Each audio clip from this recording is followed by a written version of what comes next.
Hey, what's happening? It's Jeff Pish behind the kit. Today, we're getting into some samba. We're just going to get right to it. Uh, I'm putting a picture up, probably somewhere in here, of what we're working today. It gives you an idea. So we're working the samba beat, which stems from Brazil. You know, if you've ever seen a Brazilian soccer slash football match, you know the Brazilians come with the dance and the crazy and the just happy vibes, joyful music. It's fantastic. Who doesn't love a good Brazilian samba? So, we're going to break down some of the basics that can kind of go into this. There's tons of variations on samba, there's different types of samba. We're just going to start to learn how to incorporate an ostinato with the feet, the foots, if you will, and we shall. So we're going to get into that first, and we'll start to add some hand patterns that are going to generate some freedom, which is what the Brazilian samba is all about. So let's get to it. We're starting slow, 70 BPM, and we're taking a look at the first line, just the kick drum. Actually, I'm not going to even put the click on yet. We're going to look at the bass drum part. 1, a 2, a 3, a 4, a 1. And so an ostinato is just a repeated pattern. So that's what we're working with here, is this repeated kick drum pattern. So let's check it out.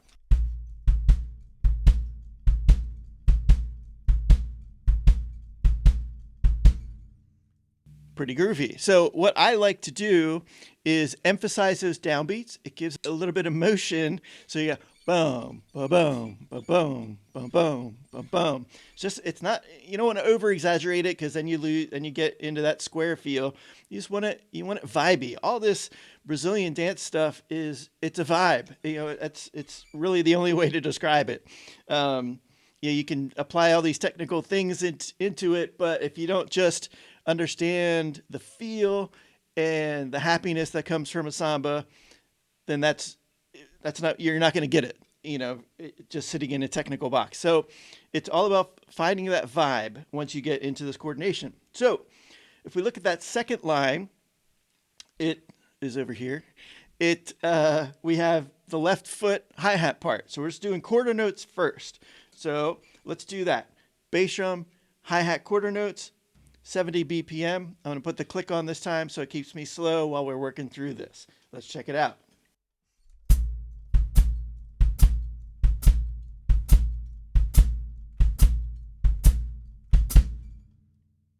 All right, there's our quarter note vibe. And then the second variation of foot, left foot, is on the upbeats, the and count. So let's get into that. 70 BPM, still saying slow.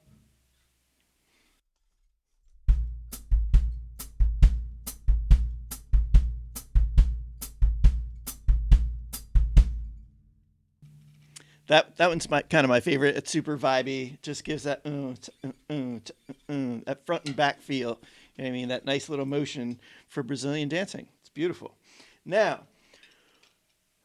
from an independence standpoint, we need to get the ostinato part out of our brain. So we need to have freedom there so that our hands can do musical things that we want them to do. Whether it's a street samba on the snare drum or snare drum and toms, or we have some kind of ride pattern, you can get some cascara in there. This is just part one. We're just getting some basics here.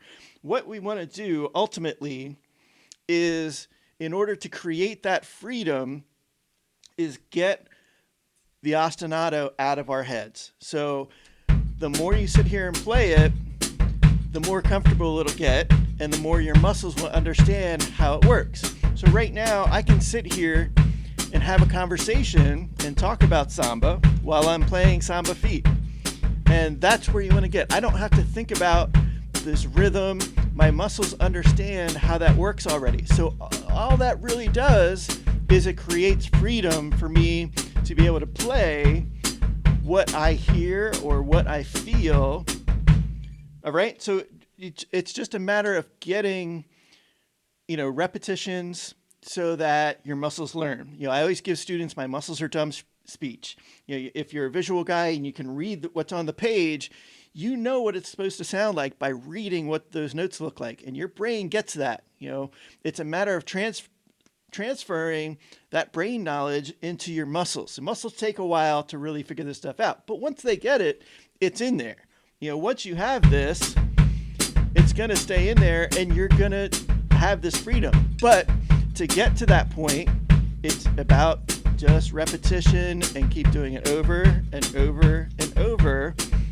It's super boring and tedious, but it's also great because it's how you build into developing musical freedom behind the drums. That's what I always kind of talk about, that is being able to have this freedom back here to just play in the moment with the music. All right. That being said, let's start to add these hand exercises. So we're just dealing in 16th notes. I used my hand, to give us visual aids on the 16th note. So we got 1 E and there's our 4/16ths. And we're just going to move the accents right down the line. So variation 1 is the 1. Variation 2 is the E. The next variation is the and then the So 1 E and a 2 E and a 3 E and a 4 E and a 1 E and a 2 E and a 3 E and a 4 E and a 1 E and a 2 E and a 3 E and a 4 E and a 1 E and a 2 E and a 3 E and a 4 E and a. It looked cool, right? So that's the idea. So these are creating these building blocks to freedom for us. So let's check it out. I'm going to play. And side note, you want to do these one at a time. So you just want to spend time on those downbeat, the 1 accents for quite a while till that's really comfortable. Again, it's just about building comfort in the muscles, teaching your muscles how to feel this, to feel what your brain already understands. So let's check it out. I'm going to go through each variation 2 times at this slow tempo and then just move on to the next one. I'll go right through them for time's sake. And I'll do the downbeat quarter notes with the hi-hat.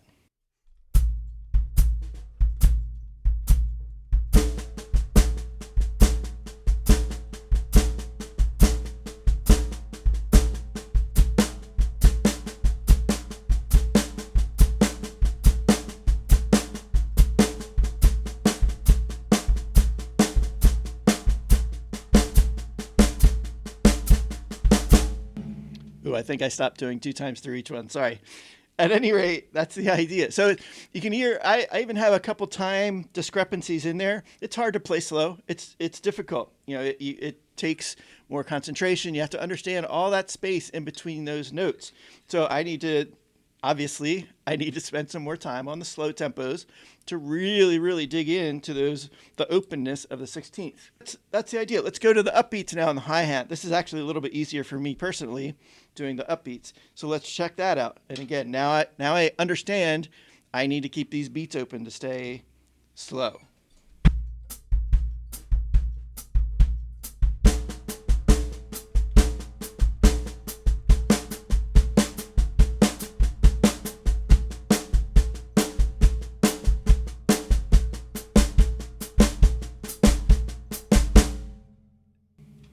All right, so that was better for me. I improved my 16th notes that time, so yay me. Now, just keep running those patterns. You can skip around. You can do the 1, then the ands, then the e's, then the uhs. That way you can go 1s, then the uhs, then the ands, then the e's. You can configure this however you want to start to build that freedom. But again, just keeping in mind, getting the feet just to be on autopilot. All right. Now let's go ahead and bump the tempo a little bit. I don't want to make these, lesson ideas too long. I'm going to try to post one of these every Friday. So if you're looking for something to check out for the weekend and maybe learn something, then please do check in on Fridays for these kinds of videos. And as always, of course, if you dig what you're seeing, please hit that like button and subscribe to the channel if you are new around here. If you are already subscribed, I do appreciate you. So let's continue on. So now we got the tempo up. We're going to 90 BPM. And again, I'm just going to go through. I'll start with quarter notes and the hi-hat first and go through each of these patterns.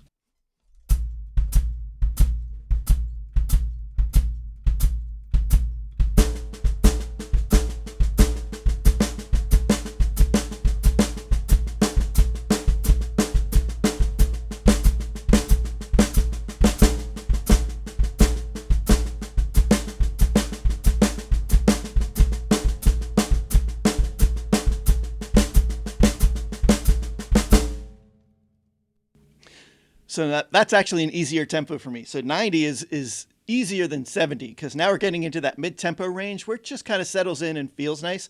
70 is difficult because of all the space that needs to be in there. You have to be very, very meticulous about that space. And then when you're trying to go to the upper tempos, then that's where it gets difficult as well because you have to have a stick control and be relaxed and some technique things come into play. But these middle tempos are kind of that sweet spot, especially for me. Now, let's bump it up a little bit more. I'm gonna go to the upbeats now. So those are the downbeats. Here's the upbeat version.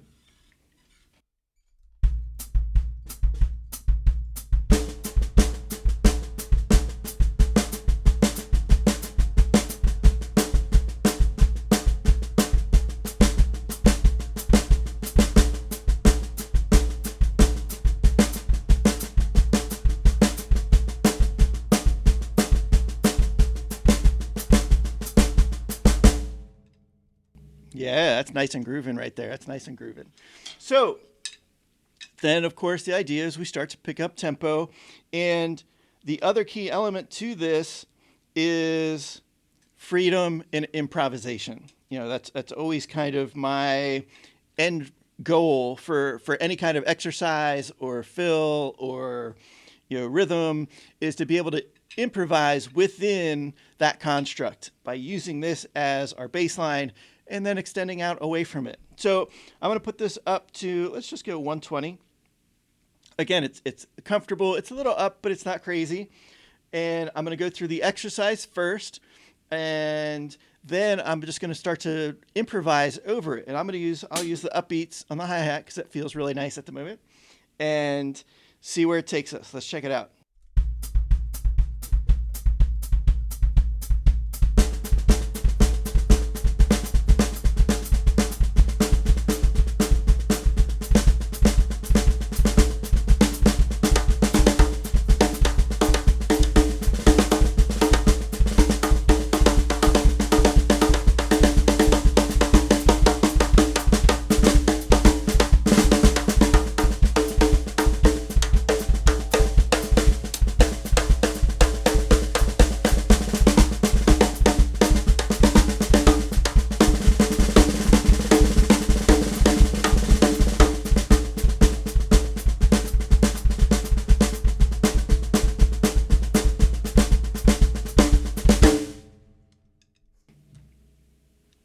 And there it is. So use this exercise.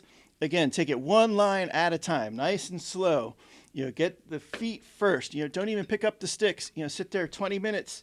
Set it like a clock, a timer on your phone, and just let it roll for 20 minutes of just,